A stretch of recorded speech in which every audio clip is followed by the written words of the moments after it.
సర్వోన్నతుడైన మా తండ్రి, సర్వశక్తివంతుడైన ప్రభువా, మీ పరిశుద్ధమైన పాదములకు వందనాలు, స్తోత్రాలు చెల్లిస్తూ ఉన్నాం. మరొక పర్యాయము మీ మాటలు ధ్యానం చేసుకునేదానికి మాకు ఇచ్చిన మంచి అవకాశాన్ని బట్టి మీకు స్తోత్రాలు చెల్లిస్తూ ఉన్నాం. ప్రభా, మీ రక్త ప్రవాహంతో మా రోత హృదయమును కడిగి పవిత్రపరచండి. మా యందు శుద్ధ హృదయము దయచేయండి ప్రభువా. హిమము కంటే తెల్లగా ఉండునట్లుగా మా ప్రభువా మమ్మల్ని కడిగి శుద్ధులుగా చేయమని ప్రార్థిస్తూ ఉన్నాం. సిలువలో మీరు కార్చిన మీ అమూల్యమైన రక్తము ద్వారా మాకు ఇచ్చిన పాప క్షమాపణను బట్టి, నిత్య జీవాన్ని బట్టి మీకు స్తోత్రాలు చెల్లిస్తూ ఉన్నాం. ఆయన సిలువ ధ్యానాల దినాల్లో ఎన్నో శ్రేష్టమైనటువంటి వాక్య సందేశాలు సిలువను గురించి మేము వింటూ ఉన్నాం ప్రభా. మా జీవితాల్లో అటువంటి నలుగుదల, క్షమాగుణము, ప్రేమ, త్యాగము, సమర్పణ ప్రభా దయచేయమని ప్రార్థిస్తూ ఉన్నాం. మరొకసారి మీ వాక్యము ద్వారా మాతో మాట్లాడి మమ్మల్ని బలపరచున్నాం. ఎవరెవరి అవసరతలో ఉన్నారో వారి యొక్క అవసరత ప్రభా మీరు దయతో తీర్చున్నాం. మా రక్షకుడైన యేసుక్రీస్తు మహిమగల నామములో ప్రార్థన చేస్తున్నాము తండ్రి, ఆమేన్.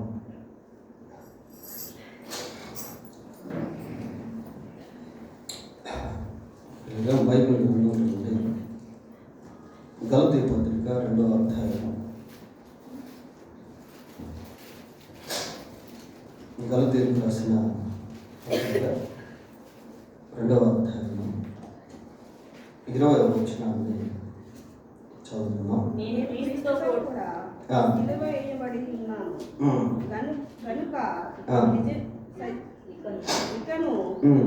జీవించువాడును నేను కాను, క్రీస్తే నాయందు జీవించుచున్నవాడు నేను.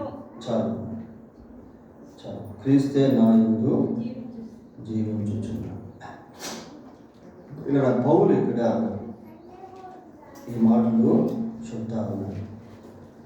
నేను క్రీస్తుతో కూడా సిలువ వేయబడి ఉన్నాను, ఇకను జీవించువాడును నేను కాదు, క్రీస్తే నా యందు జీవించుచున్నాడు.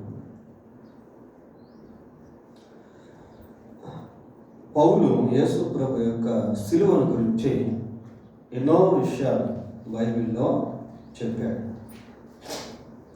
సిలువను గురించిన వార్త నశించుచున్న వారికి వెరితనం కానీ రక్షింపబడుచున్న మనకు దేవుని శక్తి అని చెప్పాడు.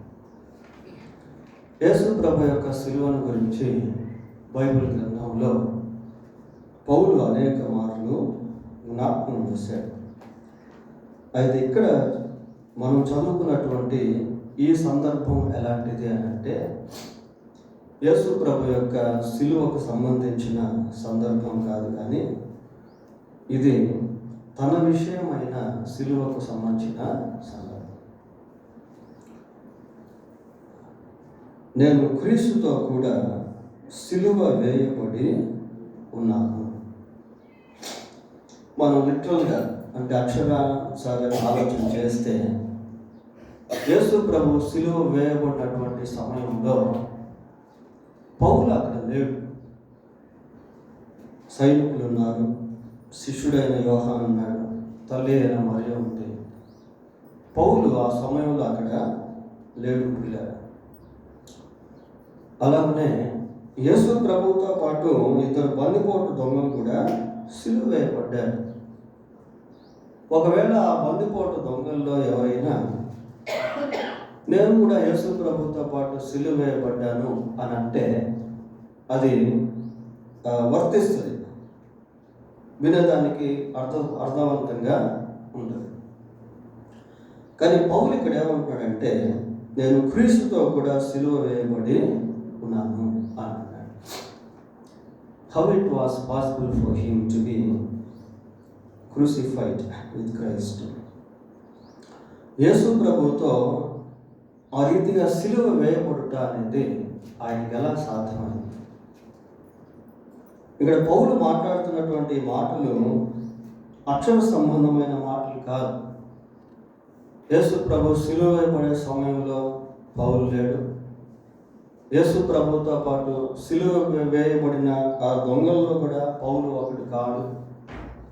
పోనీ పౌలు ఏమన్నా సిలువ వేయబడ్డా అని అంటే పౌలు యొక్క మరణము శిరచ్ఛేదనం, అంటే తలను తీసివేశాడు ప్రియులారా. అంతేగాని పౌలును సిలువ కూడా వేయలేదు. అయితే పౌలు మాట్లాడుతున్నటువంటి మాటలు ఆత్మ సంబంధమైనటువంటి దృక్పథంతో మాట్లాడుతూ ఉన్నాడు. ఆధ్యాత్మిక కోణంలో పౌలు ఈ మాటలు మాట్లాడుతూ ఉన్నాడు ప్రియులారా. ఈ వచనాన్ని మనం బాగా గమనించినప్పుడు ఇప్పుడు వరకు మనం చదువుకున్న వచన భాగంలో 2 సార్లు నేను అనేటువంటి పదాన్ని చదువుతాం. 2 సార్లు క్రీస్తు అనేటువంటి పదాన్ని కూడా చదువుతాం. అంటే వచనం ఫుల్గా ఉంది కానీ మనం సగం మాత్రమే చదివాం. నేను క్రీస్తుతో కూడా సిలువ వేయబడి ఉన్నాను, ఇకను జీవించువాడను నేను కాను. 2 times నేను అనేటువంటి పదాలు మనకు కనబడతాయి. క్రీస్తు అనేటువంటి పదాలు కూడా 2 సార్లు కనబడతాయి. అంటే నేను అనేటువంటి పౌలు సిలువ వేయబడ్డాడు ప్రియులారా. నేను అంటే అహము, నేను, నాది, నాకు, నా అంటాం కదా, అవి సిలువ వేయబడాలి. పౌలు యొక్క జీవితంలో ఈ నేను, నాది, నాకు, నా అనేటువంటివి సిలువ వేయబడ్డాయి. ఆ ప్లేస్లో, ఆ నేను అనేటువంటి ప్లేస్లో క్రీస్తు ప్రభువు వచ్చాడు. రీప్లేస్మెంట్ అనమాట. నేను అనేది వెళ్ళిపోయి ఆ ప్లేస్లో ఎవరున్నారు? క్రీస్తు ఉన్నాడు. క్రీస్తు ఉన్నాడు పిల్లలు. దాన్నే అది స్పిరిచువల్ పర్సెప్షన్ అని అంటారు. ఆధ్యాత్మిక దృక్పథం. నేను క్రీస్తుతో కూడా సిలువ వేయబడి ఉన్నాను, ఇకను జీవించువాడును నేను కాదు, క్రీస్తే నా యందు జీవించుచున్నాను. పౌలు సిలువ వేయబడ్డాడు పిల్లలు. Paul has been crucified with Christ. ఈ సిలువ వేయబడినటువంటి అనుభవము కేవలం పౌలుకు మాత్రమే కాదు, యేసు ప్రభువునందు విశ్వాసం ఉంచిన ప్రతి వ్యక్తి జీవితంలో కూడా ఈ అనుభవం అనేటువంటిది ఉంటుంది పిల్లలు. ఎవరైతే యేసు ప్రభువునందు విశ్వాసం ఉంచి మారు మనసు పొంది బాప్తిస్మం తీసుకుంటారో వారి జీవితాల్లో కూడా ఈ అనుభవం అనేటువంటిది వర్తిస్తుంది. రోమపత్రిక 6వ అధ్యాయము, రోమిలకు రాసిన పత్రిక 6వ అధ్యాయము 4వ వచనం ఒకసారి చదువుదాం.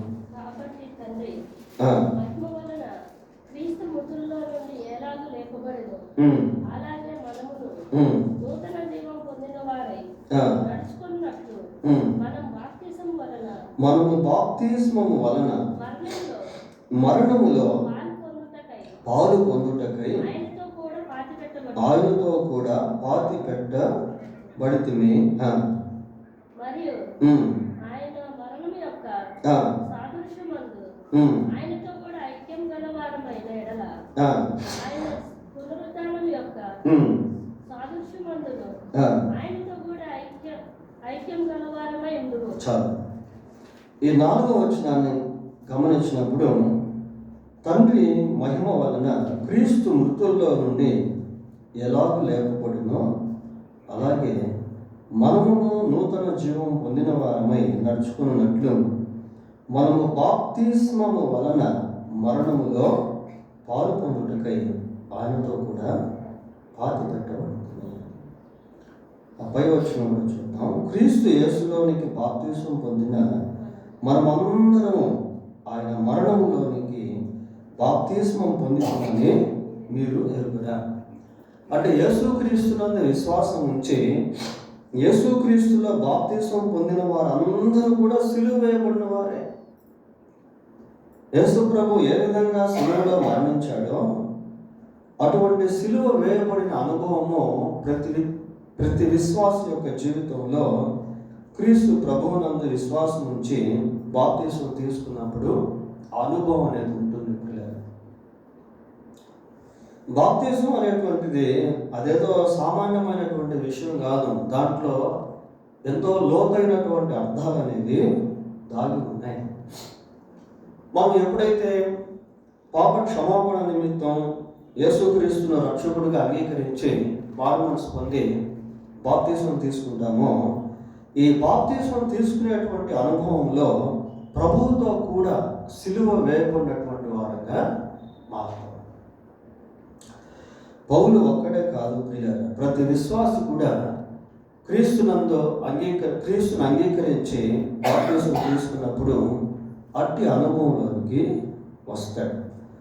ఈ 6వ వచనాన్ని చదివితే, ఏలైనగా మనమికను పాపమునకు దాసులము కాకుండుటకు పాప శరీరము నిరర్ధకమగునట్లు మన ప్రాచీన స్వభావము, అది ఇక్కడ పాయింట్. సిలువ వేయబడింది ఏది? ప్రాచీన స్వభావం. పిల్లలు, పౌలు సిలువ వేయబడలేదు, కానీ ప్రాచీన స్వభావము సిలువ వేయబడింది. విశ్వాస జీవితంలో కూడా అదే అనుభవం. పిల్లలు, మన ప్రాచీన స్వభావము ఆయనతో కూడా సిలువ వేయబడినని ఎరుగుదుము. ఈ గ్రహింపు మనం కలిగి ఉండాలి. బాప్తిసం తీసుకున్న ప్రతి వ్యక్తి ఈ గ్రహింపు కలిగి ఉండాలి. ఈ రోజుల్లో మన పరిస్థితి ఏమైపోయింది అంటే, ప్రారంభంలో ప్రభు పట్ల ఉన్న ప్రేమ ఇప్పుడు ఉండట్లేదు. ప్రారంభంలో ప్రభువును అర్థం చేసుకున్నంతగా ఇప్పుడు అర్థం చేసుకోలేకపోతున్నాం. ప్రారంభంలో మారుమనసు పొందిన ప్రారంభం ఎట్లా ఉంటుందంటే, మంచి ఉద్యోగం ఉంటుంది. ఉడుకునెత్తులు అంటారు కదా, యవనస్తుల్లో మంచి ఉడుకునెత్తులు ఎలా ఉంటుందో, మారుమనసు పొందినప్పుడు అటువంటి రివైవల్ అనేది ఉంటుంది. ఎవరికి చెప్తే వాళ్ళకి సువార్త చెప్పేయడం, ఎవరికి చెప్తే వాళ్ళకి సాక్ష్యాన్ని పంచుకోవడం, విస్తృతంగా కరపత్రికలు అందించడం, క్రమంగా మందిరానికి రావడం, అన్ని ప్రార్థనల్లో పాల్గొనడం, ఇటువంటిది మారుమనసు పొందే కొత్తల్లో అటువంటి అనుభవాన్ని మనం కలిగి ఉంటాం. కాలక్రమేణా ఏమవుతుందంటే, చిన్నగా అది నీరు కారిపోతూ ఉంటుంది, అది బలహీనం అయిపోతూ ఉంటుంది. ఆ తర్వాత ఎప్పుడో ఒకసారి ప్రార్థన చేసుకోవడం, ఎప్పుడో ఒకసారి మందిరానికి వెళ్ళడం, ఎప్పుడో ఒకసారి బైబిల్ చదువుకోవడం, ఎప్పుడో ఒకసారి అవసరమైతే సాక్ష్యం చెప్పడం, ఎప్పుడో ఒకసారి ఏదైనా అనిపిస్తే ఇతరులకు సువార్త చెప్పడం అనేది జరుగుతూ ఉంటుంది. తర్వాత ఈ ప్రాచీన స్వభావం అనేటువంటిది సిలువ వేయబడలేదని. ప్రాచీన స్వభావం అంటే మనం యేసు ప్రభువును నమ్ముకోక ముందు ఉన్నటువంటి స్వభావం. యేసు ప్రభువును నమ్ముకోక ముందు ఒక స్వభావం ఉంటుంది, నమ్ముకున్న తర్వాత ఒక స్వభావం ఉంటుంది. ప్రియులారా, దాన్ని ఏమంటారంటే, ఒకటి ప్రాచీన స్వభావము, 2 నవీన స్వభావము అని అంటారు. ప్రాచీన స్వభావం అంటే దాంట్లో మనం ఉంటాం, నేను, నాది, నాకు, నా అనేటువంటివి ఉంటాయి ప్రాచీన స్వభావంలో. అవి సిలువ వేయబడకపోతే బాప్తిసం తీసుకున్న తర్వాత కూడా పనిచేస్తూ ఉంటాయి. చాలామంది బాప్తిసం తీసుకున్న తర్వాత కూడా యథావిధిగా జీవిస్తూ ఉంటారు. కారణం ఏంటంటే, ఆ ప్రాచీన స్వభావం సిలువ వేయబడలేదు. ఆ ప్రాచీన స్వభావంలో సిలువ అనేటువంటిది లేదు. ప్రియులారా, ఏదో ఊరికే మారుమనసు పొందామంటే పొందాం, బాప్తిసం తీసుకున్నామంటే తీసుకున్నాం అన్నట్టుగా ఉంటారు, కానీ ఆ సిలువ వేయబడినటువంటి అనుభవంలోనికి వాళ్ళు రారు. అందుకే మారుమనసు పొందిన తర్వాత కూడా పొందక ముందు ఎలా జీవించాలో పొందిన తర్వాత కూడా అలాగే జీవిస్తూ ఉంటారు. So our old nature should be crucified with Christ. Whenever we accepted Jesus as our personal Savior and took baptism, యేసు ప్రభువుని ఎప్పుడైతే మనం సొంత రక్షకుడిగా అంగీకరించి బాప్తిసం తీసుకుంటామో, ఈ ప్రాచీన స్వభావం అనేటువంటిది సిలువ వేయబడే అనుభవంలోనికి రాదు. ఎఫెసీ పత్రిక 4వ అధ్యాయము 22వ వచనం చదువుదాం. కావున మునుపు ప్రవర్తన విషయములో అయితే మోసకరమైన దురాశ వలన చెడిపోవు మీ ప్రాచీన స్వభావం వదులుకొని మీ చిత్త వృత్తి యందు నూతన పరచబడిన వారై నీతియు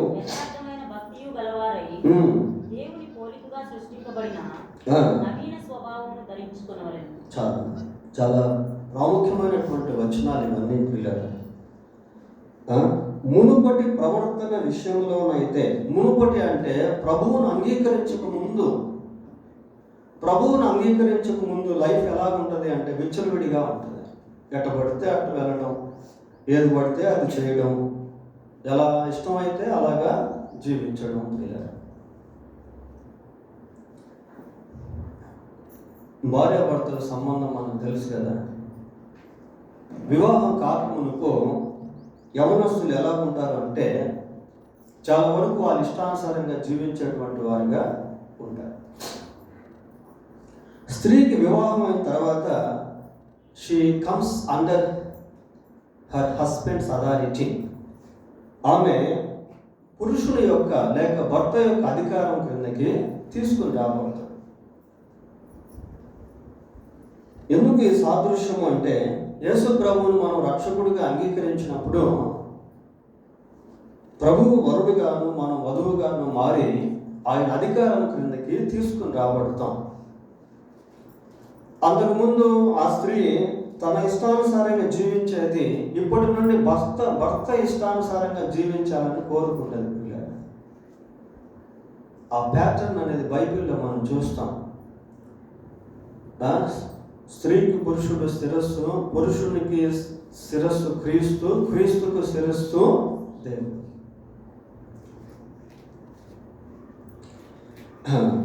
సరే, ఇక్కడేమో చదువుతున్నామంటే మునుపటి ప్రవర్తన విషయంలోనైతే మోసకరమైన దురాశల వలన చెడిపోవు మీ ప్రాచీన స్వభావము. చూడండి పిల్లలు, ఈ దురాశల వలన ఏమైపోతుందంటే స్వభావం చెడిపోతూ ఉంటుంది. ప్రాచీన స్వభావమును వదులుకొని మీ చిత్తవృత్తి యందు నూతన పరచబడిన వారై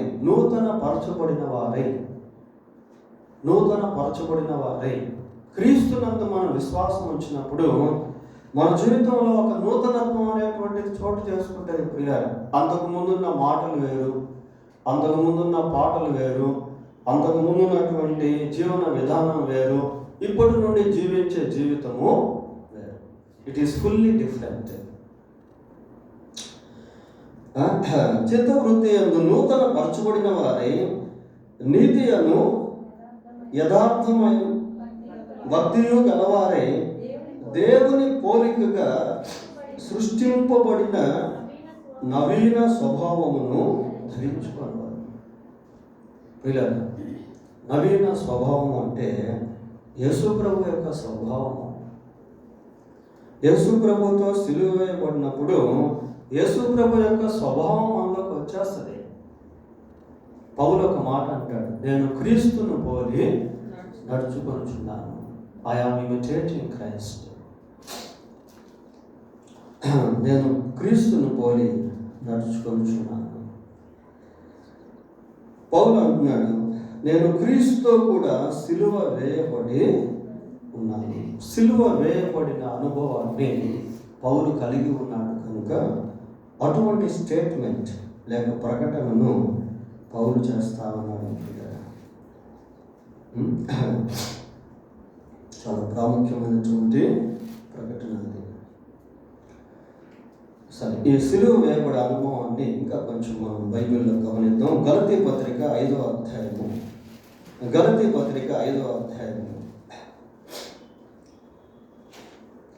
24వ వచనాన్ని కూడా చదువుకుందాం.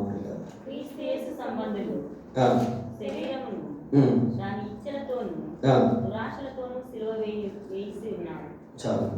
క్రీస్తు యేసు సంబంధులు శరీరమును దాని ఇచ్చలతోనూ దురాశతోనూ సిలువ వేసి ఉన్నారు.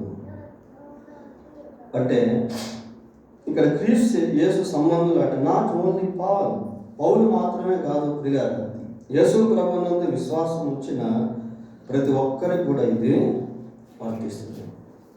ఇంకోసారి చదువు. క్రీస్తు యేసు సంబంధులు శరీరమును దాని ఇచ్చలతోనూ దురాశలతోనూ సిలువ వేసి ఉన్నారు. ఇక్కడ చూడండి, ఈ వచనాన్ని కొంచెం మనం బాగా పరిశీలిద్దాం. క్రీస్తు యేసు సంబంధులు శరీరము దాని ఇచ్చలతోనూ దురాశలతోనూ సిలువ వేసి ఉన్నారు. శరీరం ఏమైంది అంటే, శరీరానికి కొన్ని ఇచ్చలు అనేటువంటివి ఉంటాయి, శరీరానికి దురాశలు అనేటువంటివి ఉంటాయి ప్రియులారా. శరీరానికి కొన్ని కోరికలు అనేటువంటివి ఉంటాయి. ఇచ్చ అంటే కోరిక అని అర్థం. శరీరానికి దురాశలు అనేటువంటివి కూడా ఉంటాయి. దురాశ అనేది అది అన్ని పాపాలకు మూలం ప్రియులారా. దురాశ గర్భము ధరించి పాపమును కనుక, అంటే పాపమునకు జన్మనిచ్చేటువంటిది దురాశ. బాగా గుర్తుపెట్టుకోవాలి. It is a root cause అన్నమాట. ఈ శరీర దురాశలకును క్రీస్తు యేసు సంబంధులు శరీరమును దాని ఇచ్చలతోనూ దురాశలతోనూ సిలువ వేసి ఉన్నారు. శరీరం గురించి మాట్లాడుతూ ఉన్నాడు. శరీరం గురించి మాట్లాడుతున్నాడు ప్రియులారా. ఈ శరీరం గురించి మాట్లాడే సమయంలో పైకి కొంచెం మనం వెళ్తే అక్కడ 19వ వచనం ఒకసారి చదవండి. అంటే శరీర కార్యాలను గురించి మాట్లాడుతున్నాడు అక్కడ. శరీర కార్యాల గురించి మాట్లాడుతూ ఉన్నాడు. శరీర కార్యాలు అక్కడ ఎన్ని కనిపిస్తాయంటే 15 రకాల శరీర కార్యాలు అక్కడ మనం చూస్తాం. శరీర కార్యములు స్పష్టమై ఉన్నవి.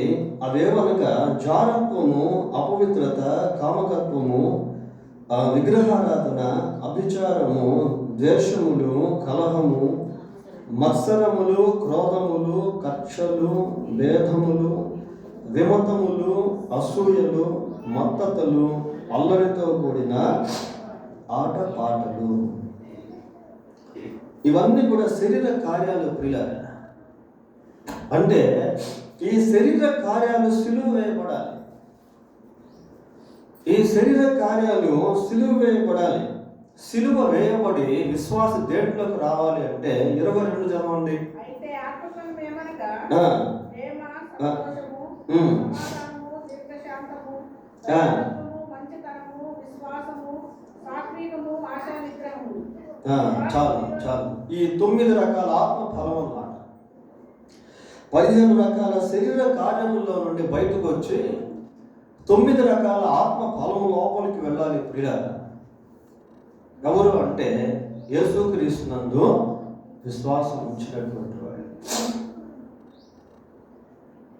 యేసుక్రీస్తునందు విశ్వాసం ఉంచినటువంటి వాళ్ళు ఈ శరీర కార్యాలకు సిలువ వేయబడ్డాం.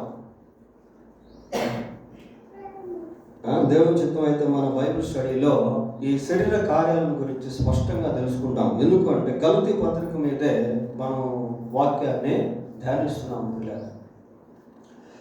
రాబోయే రోజుల్లో ఈ శరీర కార్యాల గురించి విడివిడిగా, అలాగే ఆత్మ ఫలం గురించి విడివిడిగా మనము ధ్యానం చేద్దాం. సరే, ఇక్కడ సందర్భంలో క్రీస్తు యేసు సంబంధులు శరీరమును దాని ఇచ్చలతోనూ దురాశలతోనూ సిలువ వేసి ఉన్నారు. ఈ శరీర కార్యాల విషయంలో సిలువ వేయబడ్డాం. కొలస్సీ పత్రిక 3వ అధ్యాయము 5వ వచనం చదువుదాం. భూమి మీద ఉన్న మీ అవయవములను అనగా జారత్వమును, అపవిత్రతను, కామాతురతను, దురాశను, విగ్రహారాధనైన ధనాపేక్షను చంపివేయండి. ఏమని చెబుతున్నాం? భూమి మీద ఉన్న మీ అవయవాలు, అవయవాలు అంటే మన శరీర అవయవాలు కాదు ఇవి. నీ కన్ను నిన్ను అభ్యంతరపరచిన ఎడల దాన్ని పెరిగి పారేసి అని చెప్పి మత్తయి సువార్త 5వ అధ్యాయంలో యేసు ప్రభు చెప్పాడు. వ్యభిచరింపవద్దని చెప్పబడిన మాట మీరు విన్నారు కదా. ఒక స్త్రీని మోహము చూపుతో చూచి ప్రతివాడు అప్పుడే తన హృదయమందు వ్యభిచారం చేసిన వాడు అగును. నీ కుడి కన్ను నిన్ను అభ్యంతరపరచినట్లు దాన్ని పెరిగి నీ వద్ద నుండి పారవేయము అంటాడు. అంటే నిజంగా కన్ను పెరిగి పారేయమని కాదు, ఆ కంట్లో ఉన్నటువంటి దురాశను పెరికేసేయాలి పిల్లలు. ఇక్కడ అవయవములు అంటే నిజంగా శరీర అవయవాల గురించి చెప్పట్లేదు ఇది. ఆడ క్లియర్గా మనం చూస్తున్నాం. భూమి మీద ఉన్న మీ అవయవములు అనగా అంటున్నాడు, డిస్క్రిప్షన్ ఇస్తున్నాడు.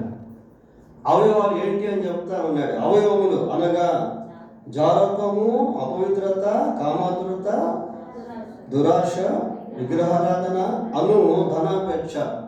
ఇక్కడ విగ్రహారాధన కాదు ప్రియులారా, విగ్రహారాధనను ధనాపేక్ష. విగ్రహారాధన అయినా ధనాపేక్ష. కొద్దిమంది విగ్రహారాధన చేయకపోవచ్చు, కానీ ధనాపేక్ష కలిగి ఉంటారు. అది కూడా it is like ideal worship అన్నట్టు ఇక్కడ మనం చూస్తా ఉన్నాం. చంపివేయుడి, వాటి వల్ల దేవుని ఉగ్రత అవిధేయుల మీదకి వచ్చును. పూర్వము చూసారా, మళ్ళీ పూర్వానికి వెళ్తాం. అంటే పూర్వం అన్నప్పుడల్లా మన గుర్తు ఏం రావాలంటే ప్రభువుని నమ్ముకోకముందు, బాప్తిజం తీసుకోకముందు, మారు మనసు పొందకముందు, యేసు ప్రభువును రక్షకుడిగా అంగీకరించక ముందు ప్రాచీన స్వభావం అన్నమాట. పూర్వము అని చదవండి. వారి మధ్య జీవించినప్పుడు మీరును వీటిని అనుసరించి నడుచుకుంటుంది. చాలు. పూర్వము వారి మధ్య మీరు జీవిస్తున్నప్పుడు వీటిని అనుసరించి నడుచుకున్నారు. పై చెప్పినటువంటి విషయాలు అనుసరించి మీరు నడుచుకున్నారు. ఇప్పుడైతే అంటే మారు మనసు పొందిన తర్వాత, ఇప్పుడైతే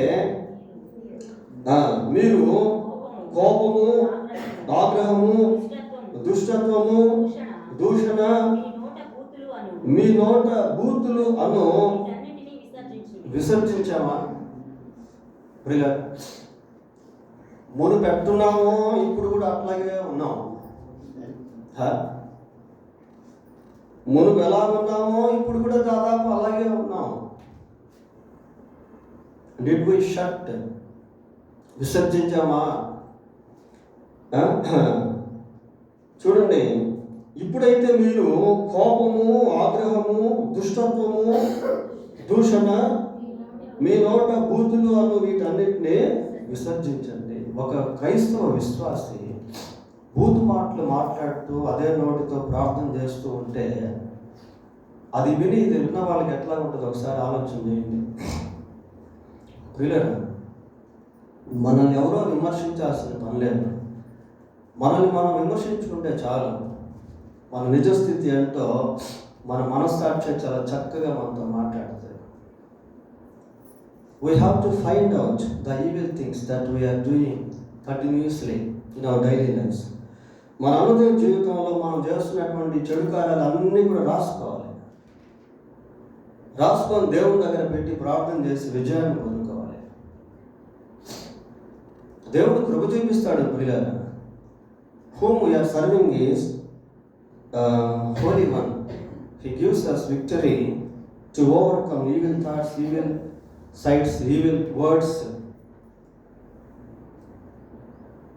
దేవుడు కృప చూపిస్తాడు. పిల్లలు, నేను మారు మనసు పొందకుండా ఉన్న రోజుల్లో భయంకరమైనటువంటి బూతు మాటలు నా నోట్లోంచి వచ్చాయి.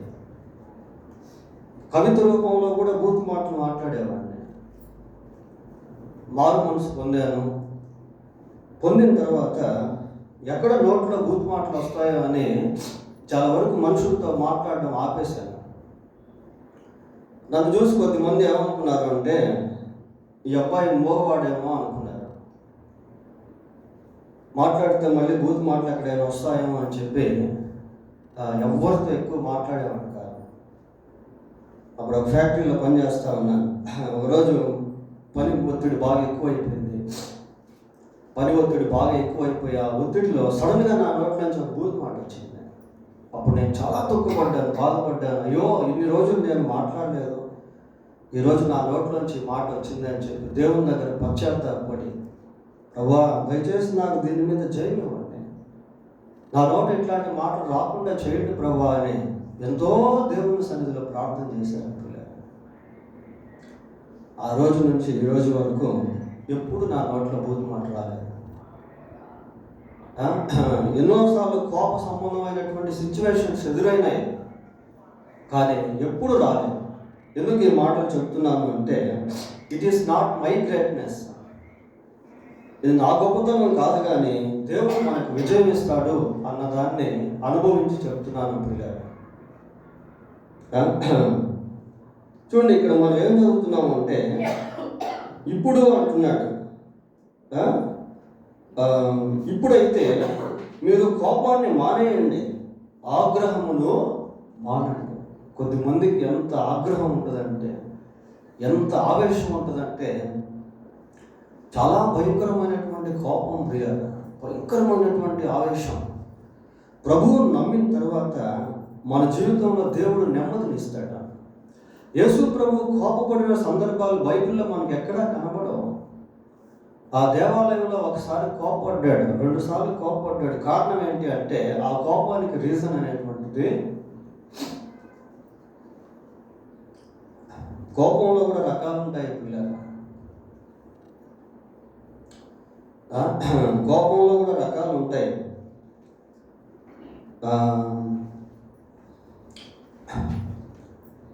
ఆ కోపంలో యేసుక్రీస్తు ప్రభువు దేవాలయం విషయంలో కోపపడ్డాడు అంతే. బైబిల్లో ఒక మాట ఉంటుంది, ఆయన వీధుల్లో కేకలు, ఆయన అరవడు, వీధుల్లో కేకలు వేయడు అని. వేస్తున్నామా వీధుల్లో కేకలు? ఇవన్నీ మనం మార్చుకోవాలి. ఒక విశ్వాసిగా ప్రాచీన స్వభావం సిలువ వేయబడకపోతే మళ్ళీ అది కనిపిస్తూనే ఉంటుంది ప్రియులారా. మనం చనిపోయేంత వరకు ఈ ప్రాచీన స్వభావం మనల్ని వెంటాడుతూనే ఉంటుంది. ఈ శరీరమే మనల్ని శత్రువుగా వెంటాడుతూ ఉంటుంది.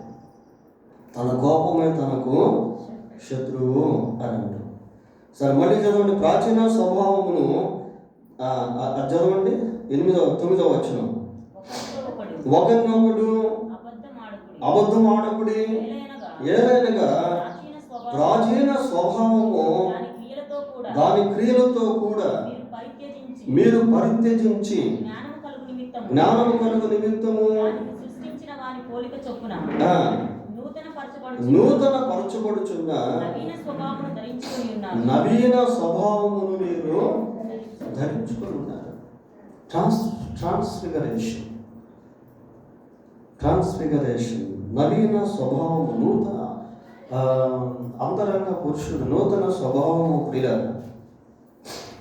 ఒకరితో ఒకడు అబద్ధమాడుకుడి, ఏదైనా ప్రాచీన స్వభావమును దాని క్రియలతో కూడా మీరు పరిత్యజించి జ్ఞానము కలుగు నిమిత్తము దాన్ని సృష్టించిన వారిని పోలిక చొప్పున నూతన పరచబడిన. నేను క్రీస్తుతో కూడా సిలువ వేయబడి ఉన్నాను, ఇకను జీవించువాడును నేను కాను, క్రీస్తే నా యందు జీవించుచున్నాడు. సిలువ వేయబడిన అనుభవం గురించి పౌలు మాట్లాడుతున్నాడు ప్రియులారా. గలతీ పత్రిక 6వ అధ్యాయము 14వ వచనం చదువుతున్నాం. అయితే మన ప్రభువైన యేసుక్రీస్తు సిలువ యందు తప్ప మరి దేని యందును అతిశయించుట నాకు దూరమవును గాక, దాని వలన నాకు లోకమునకు నేను సిలువ వేయబడి ఉన్నా. లోకానికి నేను, నాకు లోకము, నాకు సిలువ వేయబడి ఉన్నాను అంటున్నాడు ప్రియులారా. లోకం విషయంలో సిలువ వేయబడ్డాం, అతిశయం విషయంలో సిలువ వేయబడ్డాం. మరి ఇక్కడ సందర్భాన్ని మనం పరిశీలన చేస్తే దేని విషయంలో అతిశయము అని అంటే ధర్మశాస్త్ర విషయంలో అతిశయం ప్రియులారా. పౌలు ధర్మశాస్త్రం విషయంలో ఎంతో అతిశయించేవాడు. ఆ రోజుల్లో పరిసయ్యులు, శాస్త్రులు, సదుకయ్యులు వాడు కూడా ధర్మశాస్త్రం విషయంలో ఎంతో అతిశయించేవాడు. ఈ రోజుల్లో కూడా ఎంతోమంది రిలీజియన్ లీడర్స్, మత నాయకులు, మతంలో మత సంబంధమైన భక్తి గల వారు అనుకునేటువంటి వారు అతిశయించేటువంటి వారుగా ఉన్నారు. ఇలా పౌలు ఆ కోవకు సంబంధించినటువంటి వాడిగా మునుపు ఉండేవాడు. 13వ వచనం చదవండి.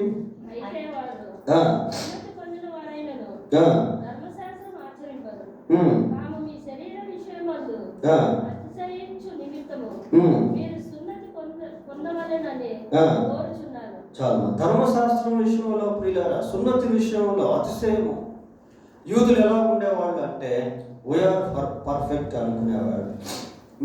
మాకు ధర్మశాస్త్రం తెలిసినటువంటి వారము, మేము ధర్మశాస్త్రమును కలిగినటువంటి వారము, మేము సున్నతి ఆచరించేటువంటి వాళ్ళము అని ఒక విధమైనటువంటి అతిశయంతో నింపబడేవాళ్ళు పిల్లలు. పౌలు కూడా ఒకనొకప్పుడు అటువంటి స్థితిలో ఉండేవాడు. మొదటి అధ్యాయం 14వ వచనం చదవండి. గలతీ పత్రిక. నా పితరుల పారంపర్య మందు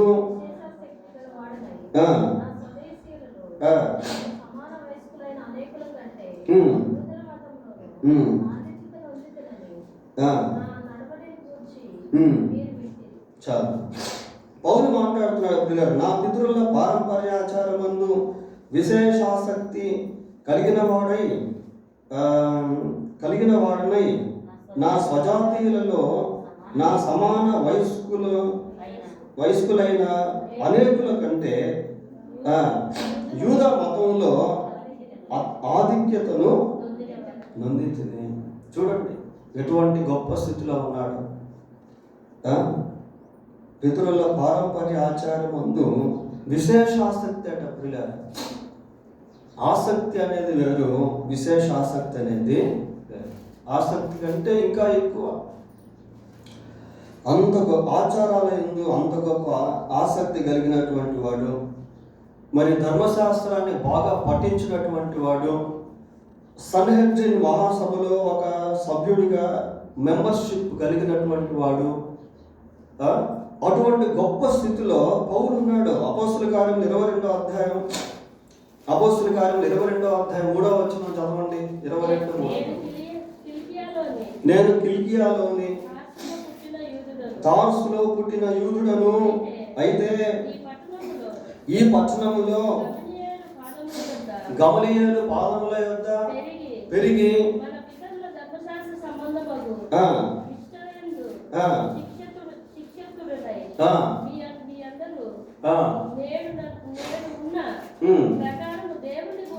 దేవుని గూర్చి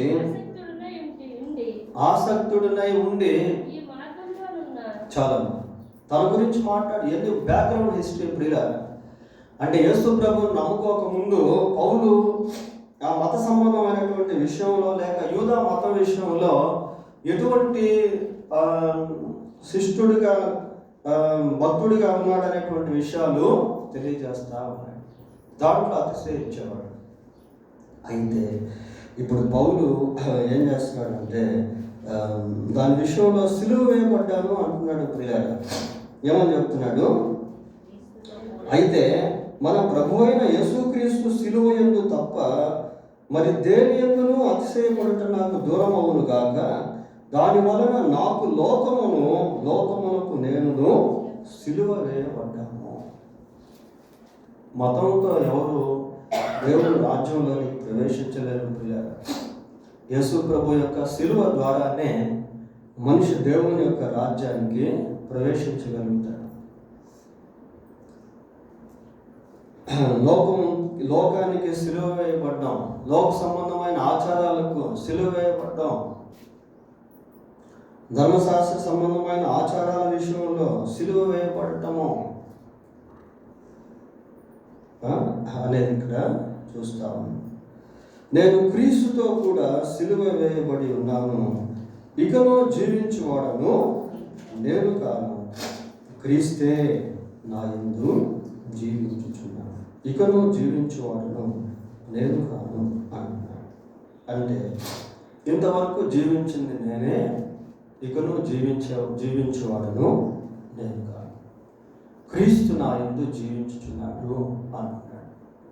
ఈ సిలువ వేయబడినటువంటి అనుభవంలో పౌలును చూసిన క్రీస్తును చూసినట్టుగానే మనుషులు కనిపించే విధంగా జీవించారు. అంటే పౌలు క్రీస్తు ప్రభువు లాగా లేక క్రీస్తు ప్రభువును పోలి జీవించాడు. క్రీస్తు ప్రభు యొక్క అడుగుజాడల్లో నడిచినటువంటి వ్యక్తిగా జీవించాడు. ఇకను జీవించువాడును నేను కాదు, క్రీస్తే నా యందు జీవించుచున్నాడు. పౌలు ఒక మాట చెప్పాడు పిల్లలు. ఫిలిప్పీ పత్రిక 1వ అధ్యాయము 21వ వచనం చూడండి. నా మటుకైతే బ్రతుకుట క్రీస్తే, చావైతే లాభము. నా మటుకైతే బ్రతుకుట క్రీస్తే. అటువంటి స్థితిలోకి వెళ్ళిపోయాడు పిల్లలు.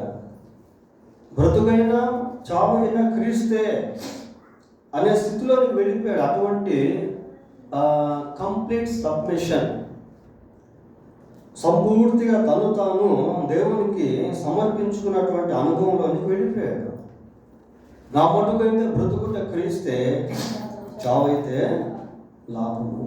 క్రీస్తు కొరకు జీవితం, క్రీస్తును పోలిన జీవితం, క్రీస్తును సంతోషపెట్టేటువంటి జీవితం, క్రీస్తు యందు నిలిచి ఉన్నటువంటి జీవితం ప్రియులారా. దాని గురించి పౌలు మాట్లాడతారు. పేతురు రాసిన మొదటి పత్రిక 4వ అధ్యాయము.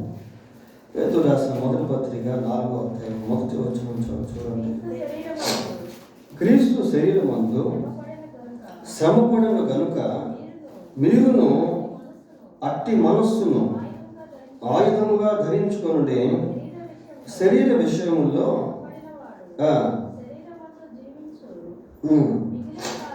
మిగిలిన కాలము ఇక మీదట మనుజాశలను అనుసరించి నడుచుకొనక. ఇక్కడ ఒకసారి ఆగుదాం. ఇక్కడ కొన్ని మాటలు మనం చూస్తున్నాం పిల్లల. శరీరమందు జీవించిన మిగిలిన కాలము పిల్లల. ఒక వ్యక్తి 40 సంవత్సరాలప్పుడు దేవుడు నమ్ముకున్నాడు అనుకోండి. ఫర్ ఎగ్జాంపుల్, ఈ 40 సంవత్సరాలు జీవించిన జీవితం వేరు, నమ్ముకున్న తర్వాత జీవించేటువంటి జీవితం వేరు. మిగిలిన జీవితం లేక శేష జీవితం. మన జీవితంలో బీసీ, ఏడి అని 2 ఉంటాయి. బీసీ అంటే బిఫోర్ క్రైస్ట్, ఏడి అంటే ఆఫ్టర్ డామినియన్. క్రీస్తుకు పూర్వం, క్రీస్తు శకం మన జీవితంలో ఉంటాయి పిల్లలు. మారు మనసు పొందిన ప్రతి వ్యక్తిలో క్రీస్తుకు పూర్వం ఉంటుంది, క్రీస్తు శకం అనేది ఉంటుంది. మారు మనసు పొందిన తర్వాత జీవితం గురించి మాట్లాడుతున్నాడు. ఇక్కడ ఏమన్నా మిగిలిన కాలము ఇక మీదట మనుజ ఆశలను అనుసరించి నడుచుకొనక దేవుని ఇష్టాను సారముగానే నడుచుకొనున్నట్లు పాపముతో జోలి ఇంకేమి లేకుండా ఉంటాము. మునుపటి జీవితం వేరు, ఇప్పుడు జీవితం వేరు. ఏంటి అసలు పాపంతో జోలి అన్నాడు? మరి ఏంటి అని కింద మనం ఆలోచిస్తే చదవండి అక్కడి నుంచి. మనము పోకిరి చేష్టలు, పోకిరి చేష్టలు అని చూస్తాము. పోకిరి చేష్టలు. మన లైఫ్ డిఫరెంట్ పిల్లలు. We have to live dignified life. మన జీవితం ఏంటి అంటే గౌరవపరమైనటువంటి జీవితం. అల్లరితో కూడిన ఆటపాటలతో కూడింది కాదు, పోకిరి చేష్టలతో కూడినటువంటిది కాదు. ఏమని చదువు? పోకిరి చేష్టలు, దురాశలు, మద్యపానము, అల్లరితో కూడిన ఆటపాటలు, త్రాగుబోతుల విందులు, చేయదగని విగ్రహ పూజలు మొదలైన వాటి యందు నడుచుకొనక ఏమో నడుచుకొనుచు నడుచుకొనుచు అన్యజనుల ఇష్టము అన్యజనుల ఇష్టము నెరవేర్చుచుండుటకు గతించిన కాలం చాలు.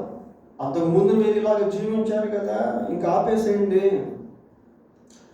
ఈ పోకిరి చేష్టలు, చేయదగని విగ్రహ పూజలు, త్రాగుబోతుల విందులు, అల్లరితో కూడిన ఆటపాటలు, దురాశలు, మద్యపానం, ఇవన్నీ కూడా అనుజులతో కలిసి జీవిస్తున్నప్పుడు అలాగ మీరు ఉన్నారు కదా, అది చాలు అంటున్నాడు పిల్లరా. అనుజుల ఇష్టము నెరవేర్చుటకు గతించిన కాలము చాలు. ఆ కాలం చాలు, గతించిన కాలమే చాలు అంటున్నాడు. అపరిమితమైన ఆ దుర్వ్యాపారమునందు తమతో కూడా మీరు పోయినందుకు వారు ఆశ్చర్యపడుచు మిమ్మల్ని దూషించుచున్నారు. పిల్లరా, అన్యులకు విశ్వాస జీవితం ఆశ్చర్యం. ఎంత వీళ్ళు మనలాంటి మనుషులే, కానీ వీళ్ళు ఈ విధంగా జీవిస్తున్నారు. Our life is different. Yesu ప్రభు ఒక మాట ఉన్నాడు, ఏమన్నాడంటే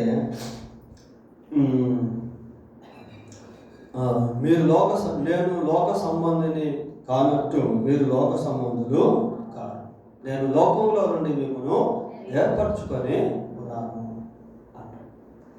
అన్యులకు మన జీవితం ఆశ్చర్యాన్ని కలిగిస్తుంది. ప్రియులారా, ఏంటి వీళ్ళు ఈ చేయరు, అవి చేయరు, అక్కడికి రాదు, ఇక్కడికి వెళ్ళను. Our life is fully different the world. లోకానికి మన జీవితం పూర్తి వ్యత్యాసంగా ఉంటుంది. You are the light of the world, you are the salt on the earth. మీరు లోకానికి వెలుగై ఉన్నారు, మీరు లోకమునకు ఉప్పు ఉప్పుగానే జీవించాలి.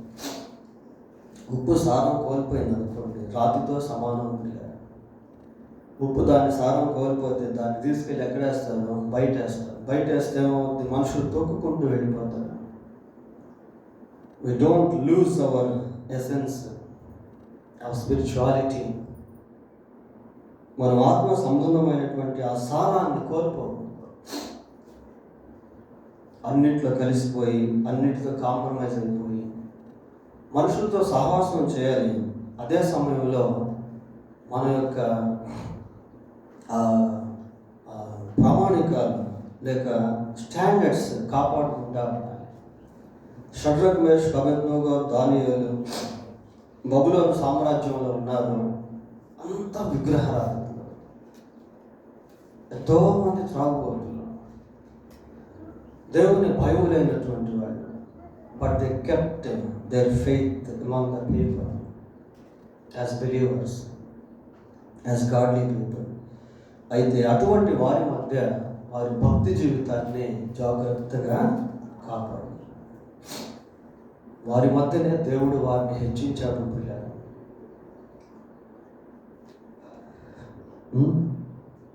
చివరిగా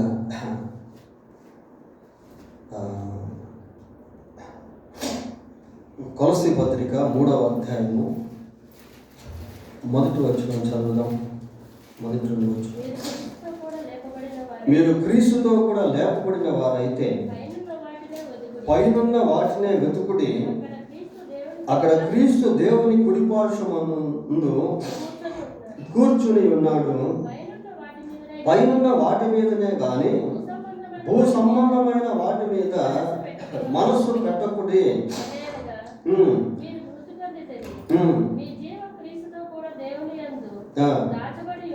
చాలా మీరు మృతి పొందింది, మీరు శిలువ వేయబడ్డారు, మీరు చనిపోయారు, మీరు మరణించారు. పైనున్న వాటి మీదనే, భూ సంబంధమైన వాటి మీద మనస్సు పెట్టుకొనకుడి. ఏలయనగా మీరు మృతి పొందితిరి, మీ జీవము క్రీస్తుతో కూడా దేవుని యందు దాచిపడి. ఇంకొక వచనాన్ని చూసి ముగిద్దాం. రోమపత్రిక 8వ అధ్యాయం, రోమిలకు రాసిన పత్రిక 8వ అధ్యాయము 9-10 వచనాలు. దేవుని ఆత్మ మీలో మీలో నివసించి ఉన్న ఎడల నివసించి ఉన్న ఎడల మీరు ఆత్మ స్వభావము గలవారే గాని మీరు ఆత్మ స్వభావము గలవారే కానీ శరీర శరీర స్వభావము గలవారు స్వభావం గలవారు కారు. కారు. ఎవడైనను ఎవడైనను క్రీస్తు ఆత్మ లేనివాడైతే క్రీస్తు ఆత్మ లేనివాడైతే వాడు ఆయన వాడు కాడు. క్రీస్తు మీలో ఉన్న ఎడల మీలో ఉన్న ఎడల మీ శరీరము మీ శరీరము పాపము విషయమై మృతమైనది గాని మీ ఆత్మ నీతి విషయమై జీవము కలిగి ఉన్నది. జీవము కలిగి ఉన్నది. కనుక దేవునితో మనకు ఉన్నటువంటి సత్సంబంధాలు ప్రియ, దేవుని ఆత్మ మనలో నివసించడం, మనం దేవునిలో నివసించడం, ఈ రెండు కూడా చాలా ప్రాముఖ్యం. తీగ ద్రాక్షావళిలో ఎలాగైతే అంటి పెట్టుకున్నప్పుడు అది ఎదుగుతూ ఉంటుందో, ఫలాన్ని ఇస్తుందో, జీవాన్ని కలిగి ఉంటుందో, సారాన్ని కలిగి ఉంటుందో, అలాగన మనం క్రీస్తునందు నిలిచి లోకంలో జీవించాలి. దేవుడి తన వాక్యం దీవించుగాక. ప్రార్థన చేసుకుందాం. ప్రార్థన.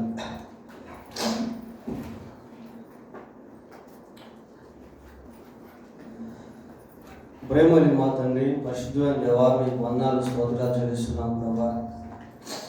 నేను క్రీస్తుతో కూడా సిలువేయబడి ఉన్నాను, ఇకను జీవించువాడని నేను కాను, క్రీస్తే నా యందు జీవించుచున్నాడు అని పౌలు సెలవిస్తున్నాడు. మా జీవితాల్లో మేము కూడా ఆ రీతిగా ధైర్యంగా చెప్పగలిగే స్థితిలోనికి మమ్మల్ని నడిపించాడు. వట్టివారు బలహీనులము, ఎంతో వాక్యం వింటున్నప్పటికీ ఎన్నో విషయాల్లో పడిపోతా ఉన్నాను ఆయన.